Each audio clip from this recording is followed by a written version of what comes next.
One.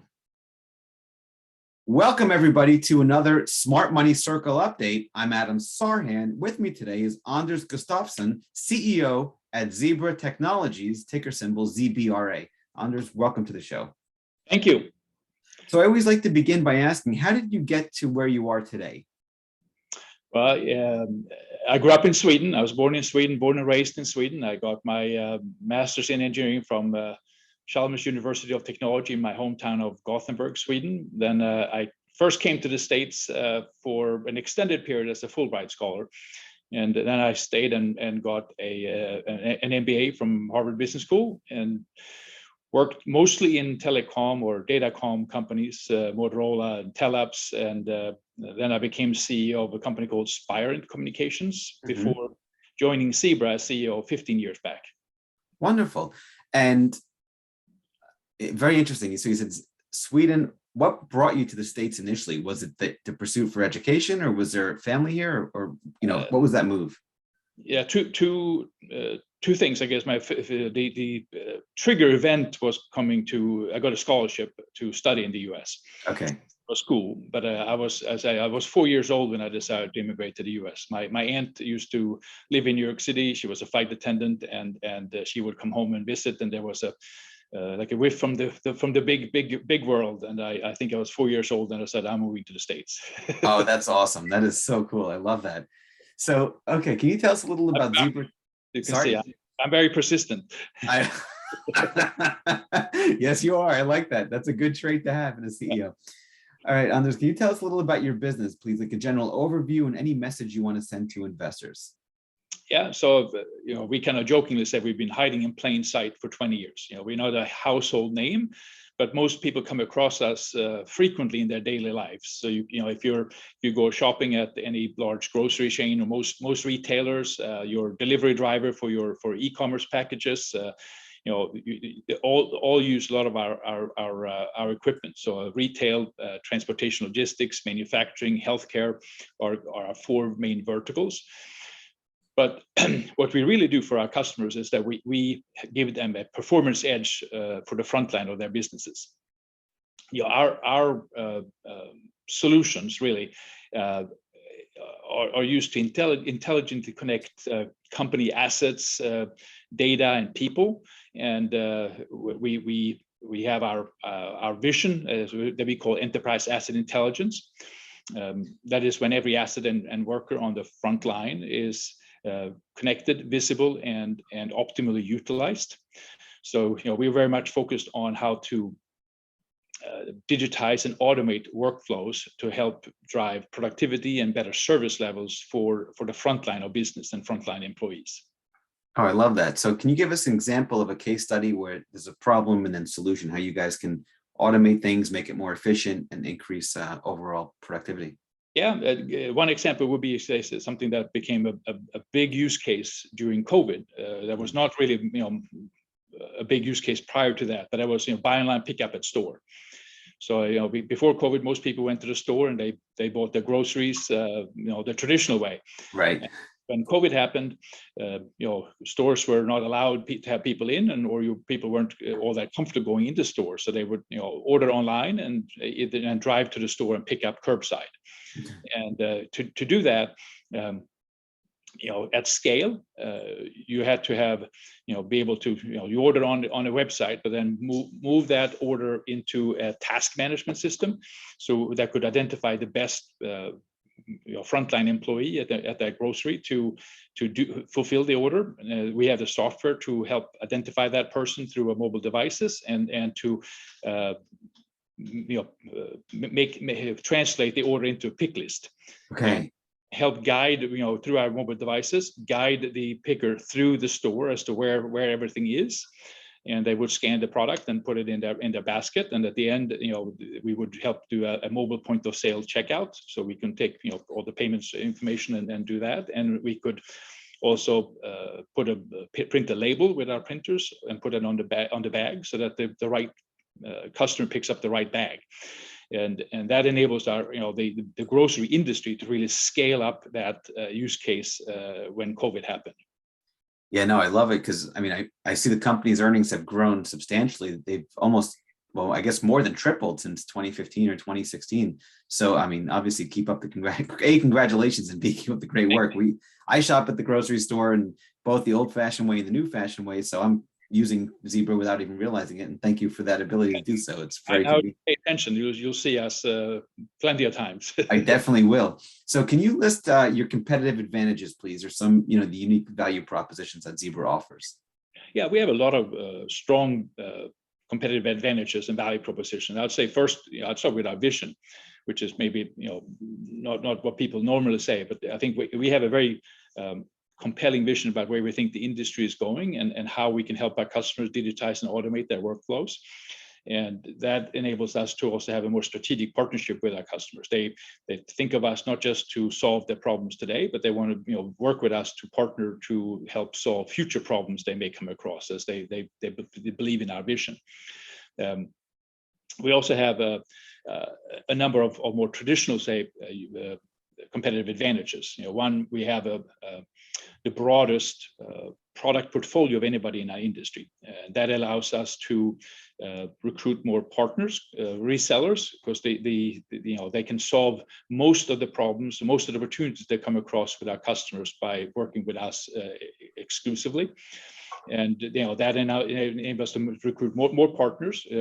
We can then drive more revenue, invest more in R&D, expand our product portfolio, recruit more partners. It becomes a self-fulfilling, self-reinforcing circle, say, that becomes a great scale advantage for us. We have well over 50% market share in some of our core product categories, and that's so those are some of the strategic advantages or competitive advantages I think that we have. Wonderful.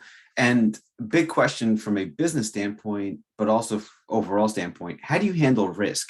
And then what are some mistakes you see people make with respect to risk management?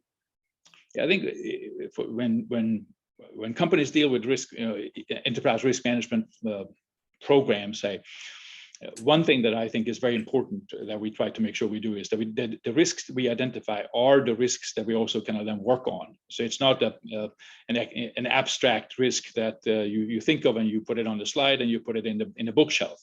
Right. So we have our management meetings, and the things we work on that we talk about tends also to be highlighted as the bigger risks there. So making sure that they are kind of real and you work them as part of your daily lives rather than making it a paper exercise. Another more opportunity, I would say, that how we look at it is that there's we highlight say market discontinuities as risks. If you get them wrong, it can be very painful, but it's also an opportunity. Make sure that you put the right emphasis on looking at them as growth opportunities. How can we make sure that we capture some of those discontinuities and that we get the disproportionate share of those new markets? I love that. And then let's shift gears a little bit. We spoke about the company Zebra. We're speaking about the management style with respect to risk. What are some timeless lessons you've learned in the business world or in life that you'd like to share with the audience? I'd say one is around. I think from a business perspective, certainly having a compelling vision. I think it's very important to have a big vision that can be compelling. Employees can rally around. Our customers feel is compelling. That provides a lot of guidance and kind of a thread through the organization as to what we prioritize and what we focus on. I'd also say that as a market leader, we're a strong market leader. It's important to focus on kind of what that vision, where the market is going, what customers want, and not get too sidetracked with competition.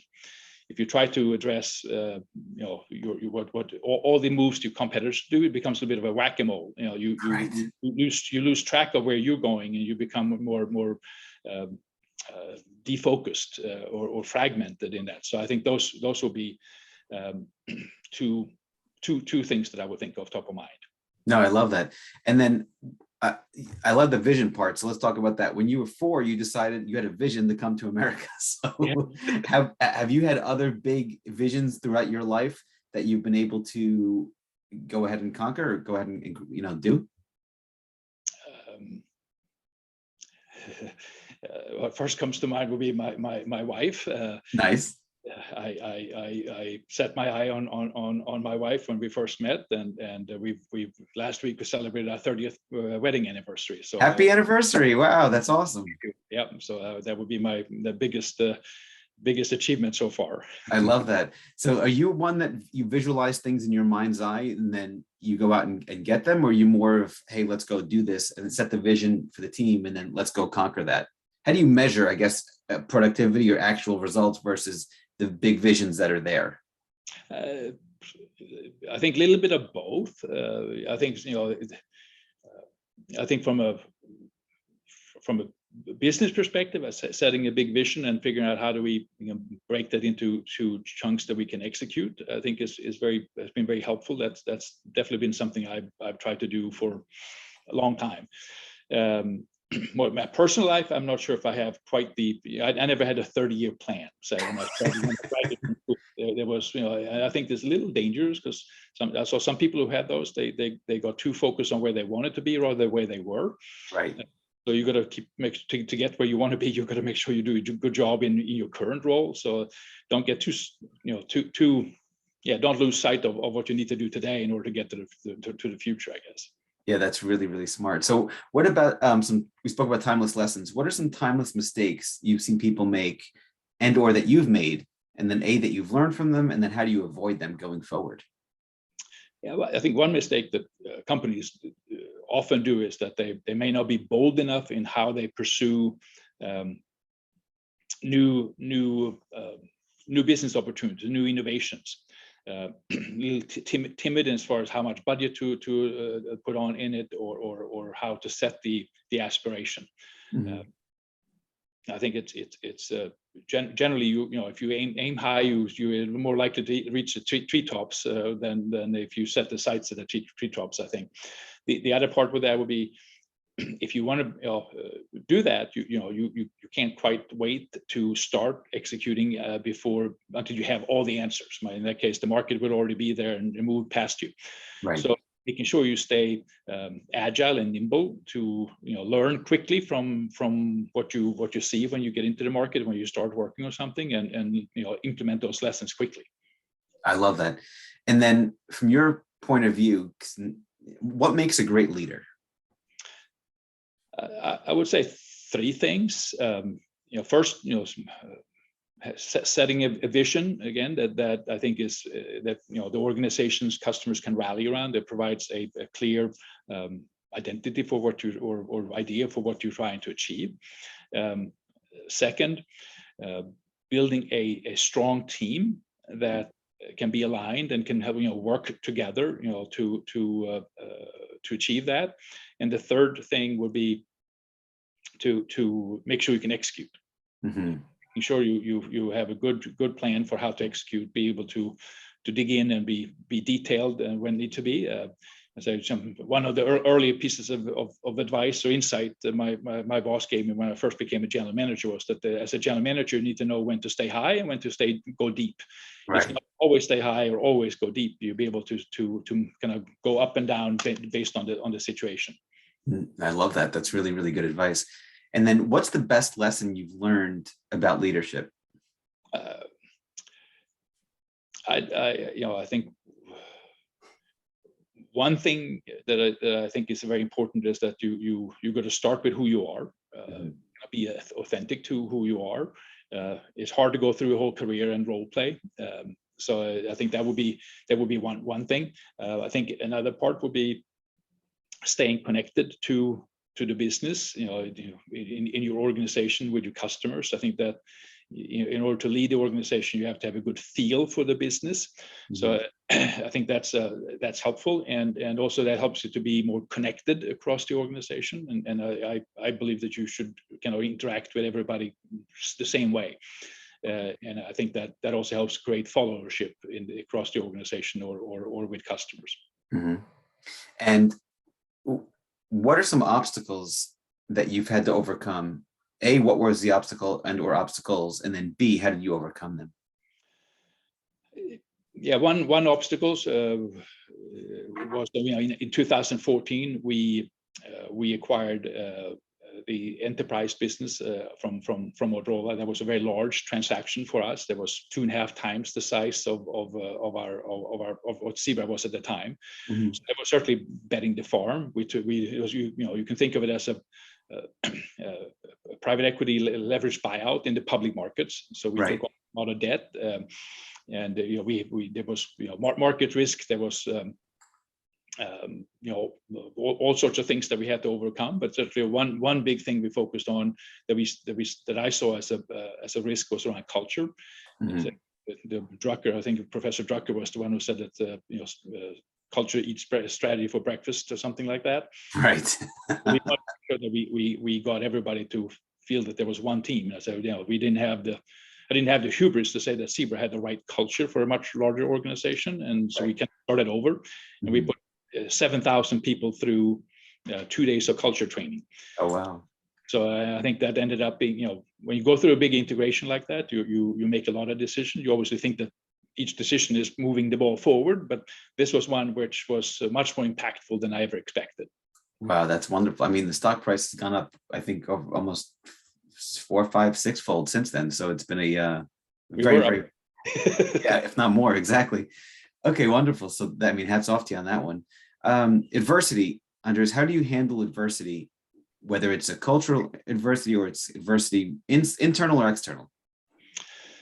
Yeah, I think whenever there's I guess there are many ways, I guess, but one thing that I find very helpful is to make sure that go back to the team building part of it. Having a strong team where we're all aligned, and we all in the same boat, rowing in the same direction. Once you have that, it's much easier to be able to get aligned. That would be. I think also from a pressure perspective, if you share kind of the burden a little bit, it makes it a lot easier to get through that. I'd say also that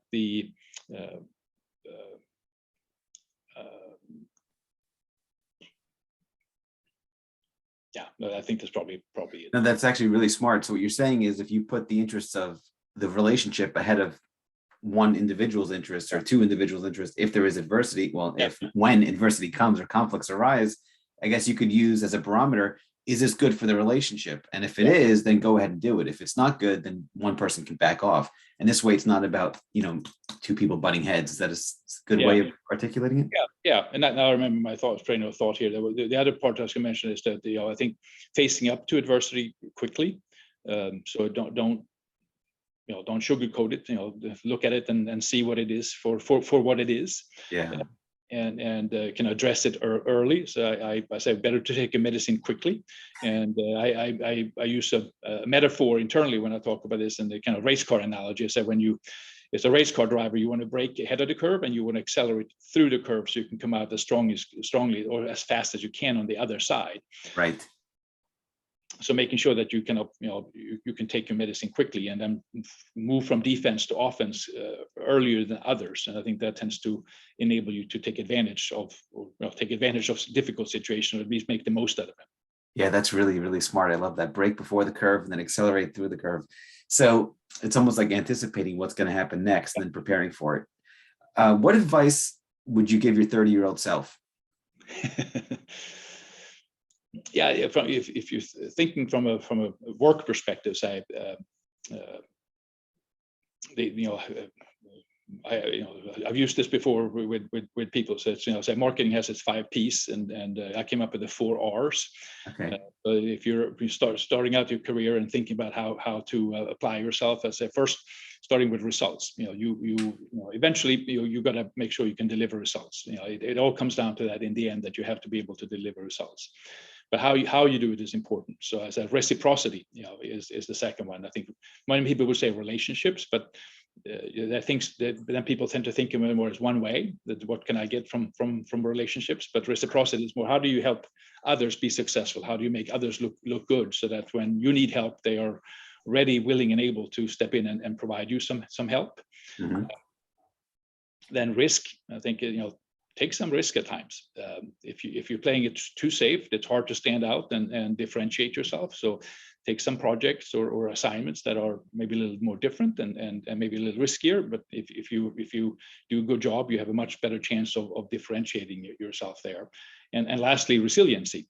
For a career, things never go swimmingly for an entire career. So you've got to have deep reservoir of resiliency and energy that you can dig into to kind of work your way through some of those more challenging situations. Wow, that is so powerful. I love that. So results, help others, take risks at time like you did with Motorola, bet the farm, and make sure it's a smart bet, I guess. Yeah. And resiliency and the reciprocity. Perfect. So risk is not just rolling the dice. It's you have to be somewhat thoughtful about what type of risk and how you the calculated risks. How about that? Yeah. Okay, beautiful. And then finally, what's the best piece of advice you'd like to share with the audience as we wrap up? Yeah, I think in this environment now, when we've gone through COVID and started to come back and stuff, I think culture is an important part. We talked about it a few times already. When things are going swimmingly, it's easy to have a good culture. People feel good about the culture, but cultures tend to be tested when things are stressed, when things aren't going as well. So I think when we hit COVID, I was talking to our team about this, how that was kind of our moment to demonstrate that we really had a strong culture, that the kind of strong culture we believed we had. And I think it's proven to be true. We did well through COVID, business performance wise, and our engagement surveys and other things show that our team is engaged and believe in ZBRA. But you have to invest in it. You have to continue to nurture and develop and invest in culture. But if you have a really good culture, I think it can be a strong competitive differentiator. So that I should have mentioned that earlier when you asked about competitive advantages. I think our culture is one. Yeah, that's so powerful. And then, how do you build a great culture or a good culture? Do you have any advice to doing that? Yeah. So what we did.